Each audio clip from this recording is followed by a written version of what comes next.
Maka praktisi JRA juga harus berpikir realistis, ganti dokter karena menyalahi sunatullah, menyalahi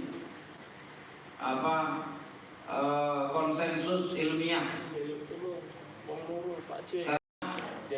Dokter itu juga produk akal yang memang Allah persiapkan untuk mengobati, juga obat-obatan kimia. Obat kimia itu termasuk produk-produk akal. Maka praktisi JRA bukan orang yang anti terhadap hal ini. Lumrah kalau satu tindakan punya konsekuensi lain, ya, efek negatif ada, tapi bicara tentang langkah pengobatan dan optimalisasi pengobatan itu sangat layak untuk diakui sebagai hal yang paling tepat untuk melakukan tindakan pengobatan. Produk akal yang lain apa? Herbal, ya, formulasi herbal itu juga produk akal. Apa akal yang lain? Totok, akupunktur, bekam, apalagi pijat, saraf, berbagai macam metode yang sudah kita ketahui di atas muka bumi ini, maka semua masuk dalam ranah akal, di mana ketika metode ini kita pakai untuk mengobati penyakit-penyakit jasmani akan sangat optimal. Nah, yang kedua, penyakit akal. Penyakit akal ini mulai akal, perasaan, alam bawah sadar, hati, apalagi sampai roh, kita mulai mendeteksi adanya penyakit-penyakit yang fatal, akan tetapi tidak pernah dikeluhkan. Nah, ini praktisi harus tahu. Selama ini kita berhadapan dengan penyakit-penyakit yang dikeluhkan, padahal itu hanya ada di jasmani. Kita sendiri atau banyak orang lain tidak mengeluhkan penyakit-penyakit yang ada di akal, di perasaan, apalagi di alam bawah sadar.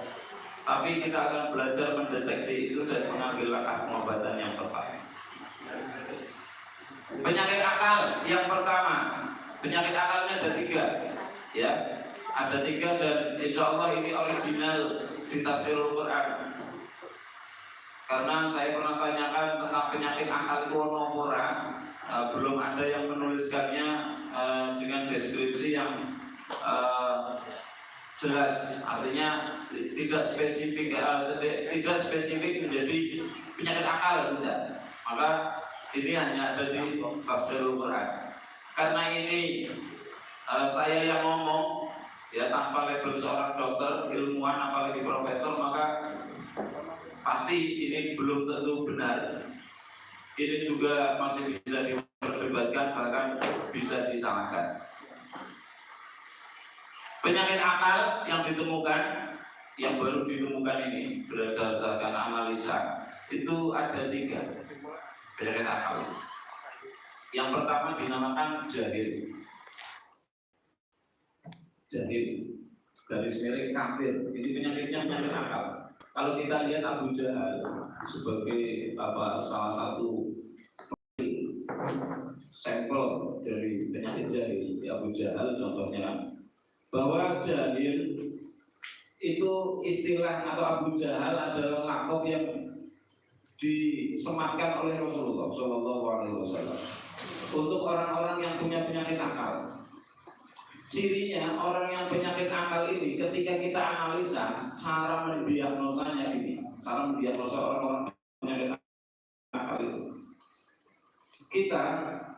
akal kita itu netral umumnya menungso, dudu krono NU, dudu krono wong Islam, ya, dudu krono aku sampean kabeh niku santri, bukan itu. Hanya menggunakan akal yang bersih, sehat dengan analisa yang jujur.